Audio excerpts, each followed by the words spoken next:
Hello, everybody. How y'all doing today? Hope you're all doing good, fine, and well.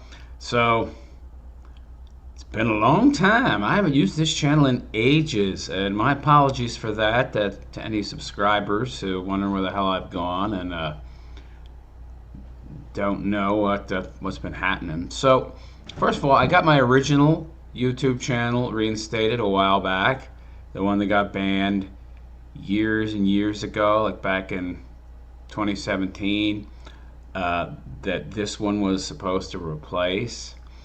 But that is just like, I don't get any views. It's not a great, it's shadow banned into oblivion. But regardless, I wanted to start a second channel, and I thought to myself, wait a second, don't I have that other one? And I totally like, wow, spaced out, right? I've had a lot going on. Which is really actually why I haven't posted on this channel in a while. So first of all, I've had some health issues, some minor to middling, and then recently very bad. So I found out I had an autoimmune disorder called celiac. I'm very, very sensitive to gluten. I can't eat foods with gluten, and it's in almost everything, so kind of hard to avoid it. Very difficult. My health was really, really going downhill, and that was that was the main reason.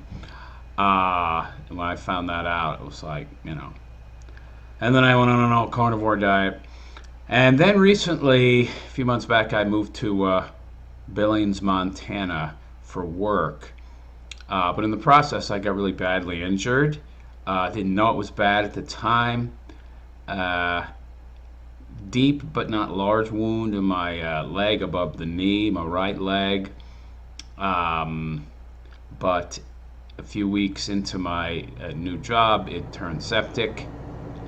And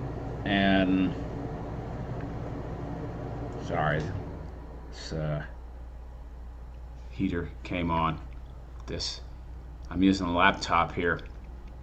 I'm in a hotel room.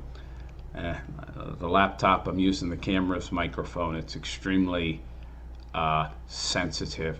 It's not like my $700 studio microphone I had. I had a good setup. This picks up everything. The studio mic is very limited. But anyway, so it turned septic. I went into shock, septic shock.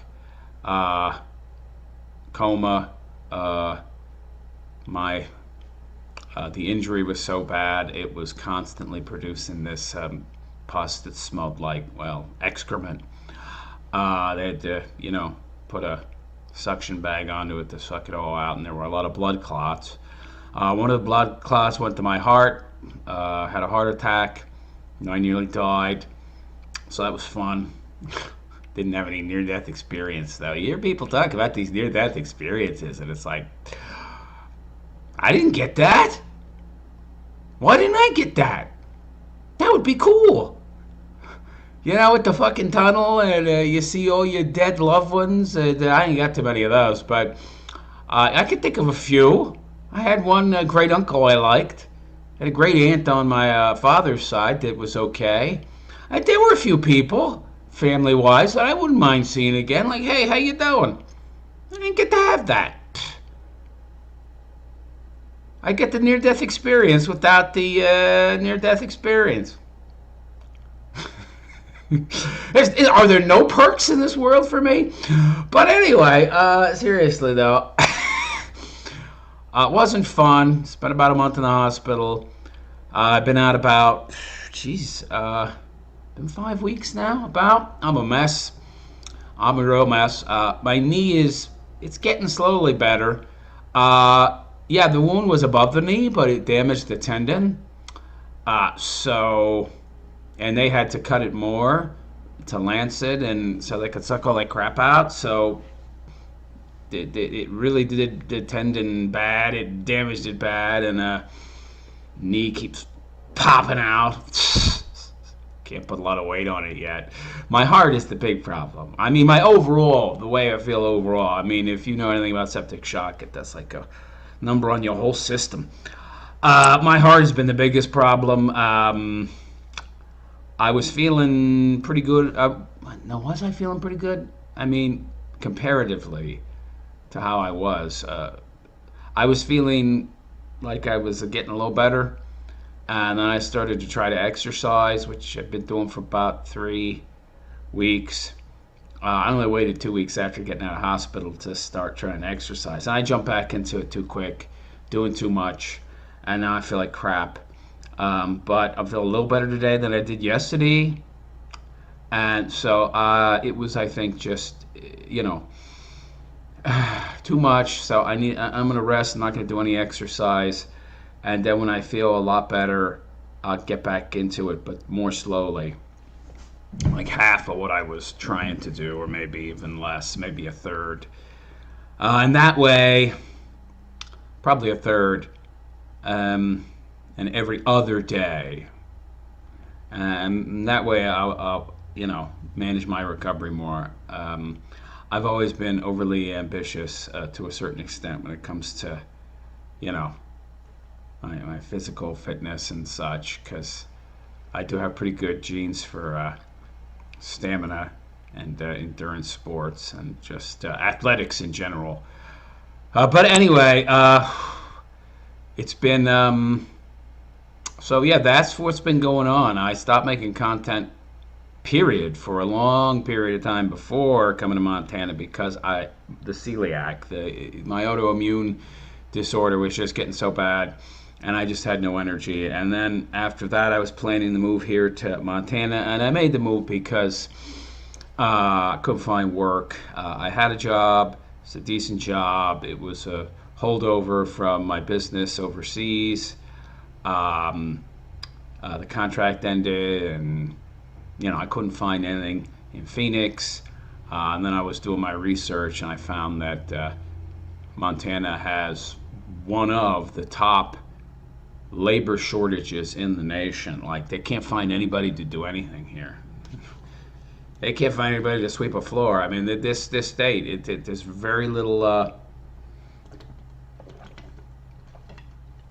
in the way of labor, and I think I see why.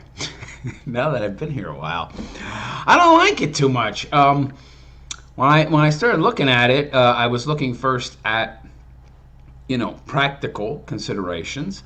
Okay, what is the on labor? Do they have a labor shortage? Do they have a labor surplus? What is their labor shortage compared to Phoenix? And it's like 300% differential. It's like they have 300. And it's like, wow, okay, so there is no labor shortage in Phoenix. There's a glut.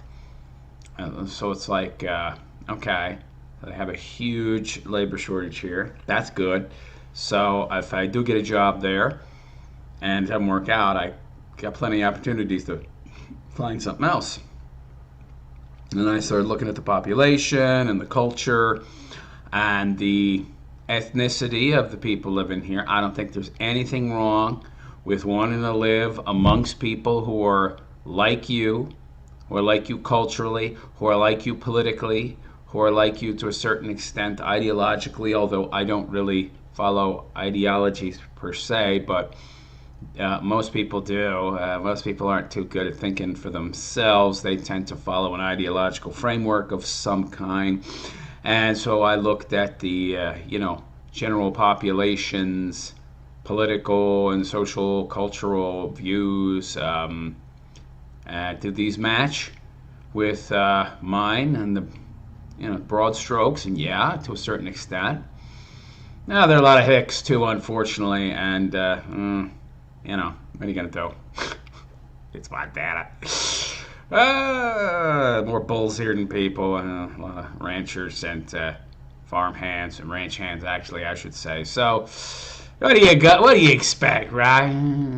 Hicks are going to be that's part of the territory. But anyway, and so I looked at that, and I looked at a number of different things, rents and cost of living, and the fact that there's no sales tax here. So that's a huge boon right there. Any money that you spend You got 8% more spending power, 8 or 9, depending on what state you're talking about. But that's big right there. And so, I looked for work. I found work, and I planned my move. I had everything planned. I had a lot of money saved up, close to like 20 grand. I'm telling you stuff I probably shouldn't be, personal stuff. I don't care.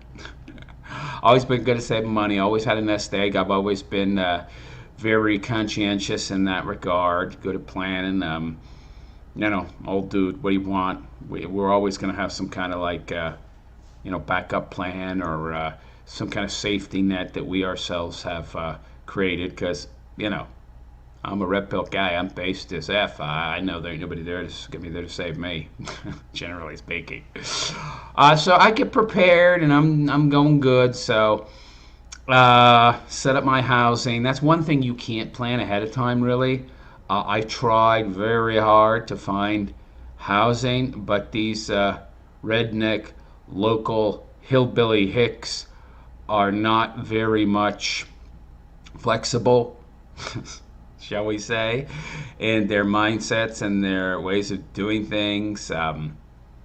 So very systematic in their approaches to business and everything else. A lot of bureaucracy, red tape. We won't rent to you unless you see it. But what do you care if I see it or not? I mean, that's on me, right? We don't get no. You must be here in person. Walk around, look at it. Well, couldn't you just take like a video? Can we do a video tour? No! That's not how we do things. That's not our process. Well, couldn't you change your you're it's your real estate company. It's your property. You can change your process or make an exception. No.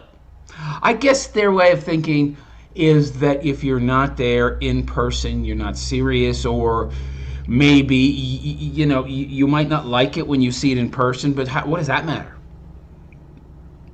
I mean, I've already signed a lease, right? I can sign a lease beforehand. You can email it to me. I can print it up. I can scan it and send it back to you. No, you must see it. So I was like, okay, whatever. I'll spend quadruple the money that you want on a extended stay hotel because you will not rent to me because I am willing to rent it just from pictures or video, but you don't think that's sufficient for me. That's interesting. I think that makes sense. I don't get that.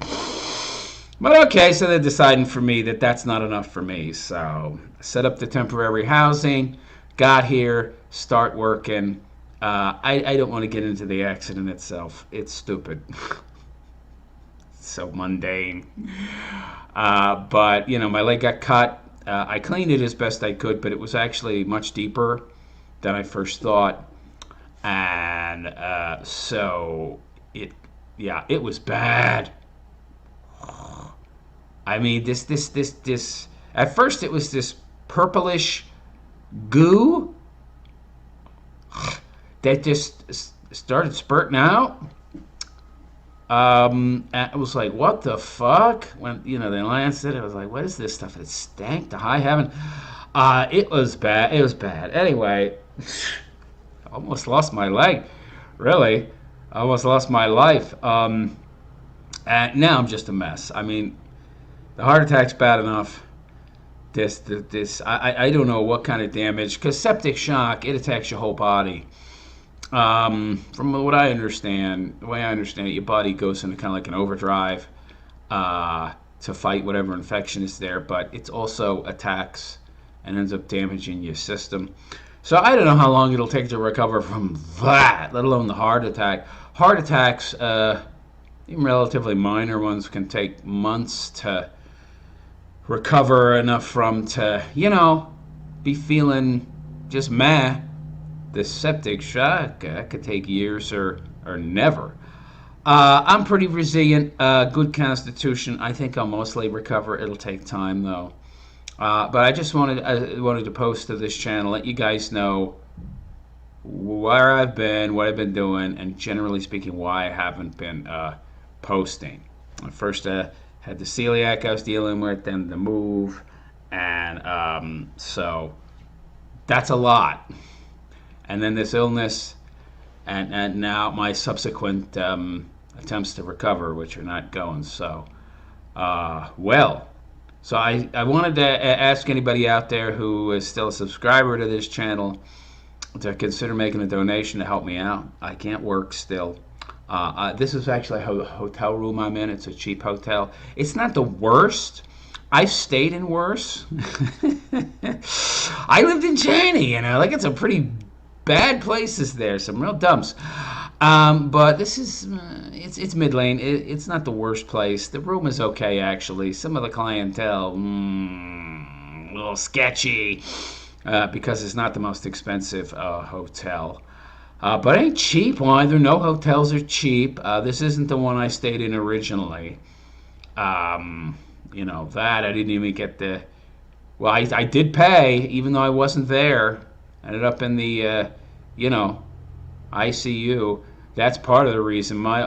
So the reason I set up the GoFundMe was because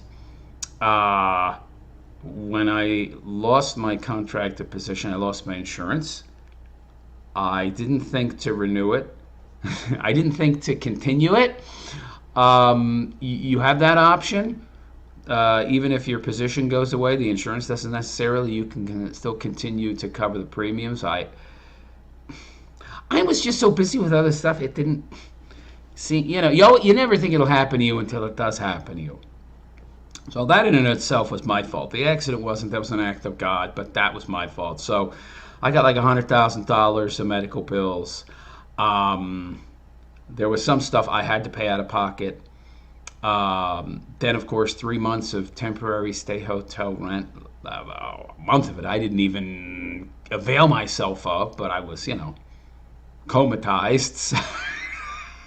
How the hell do I know? I don't know.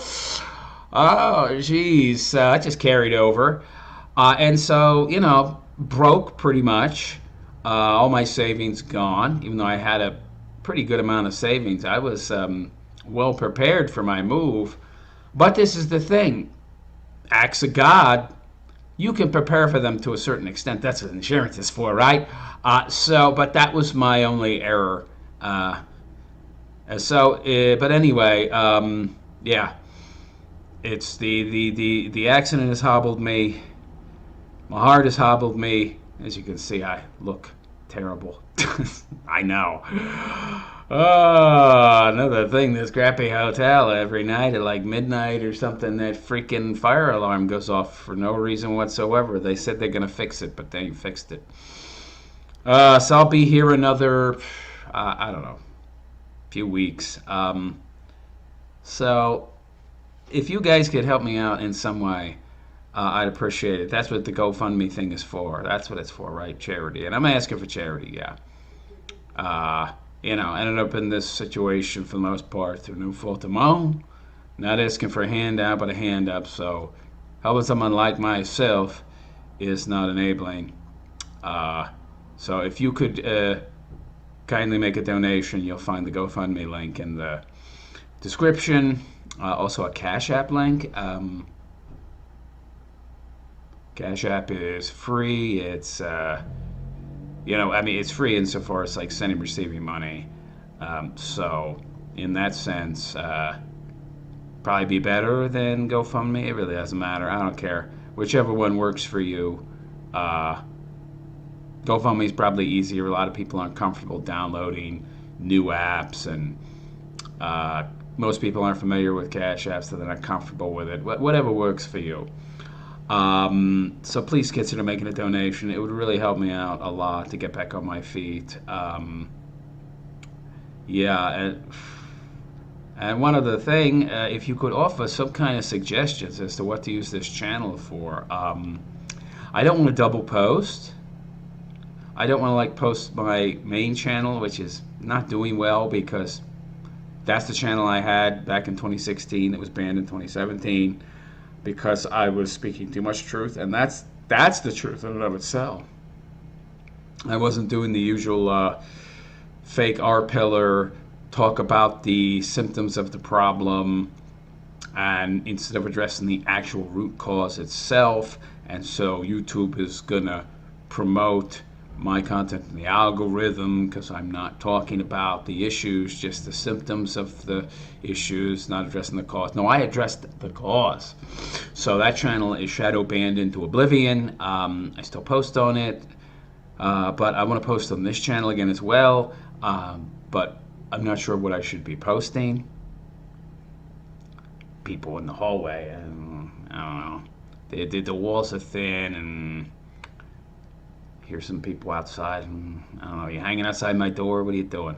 Listening to my talking? Some real weird, sketchy loser type people here who have nothing better to do, I think. Anyway, let me know what you think I should use this channel for. I tend to post a mishmash of stuff on the other channel, the main one. I don't know. I should probably stop calling it my main one because my original, I'll call it my original channel, which is probably not a good idea.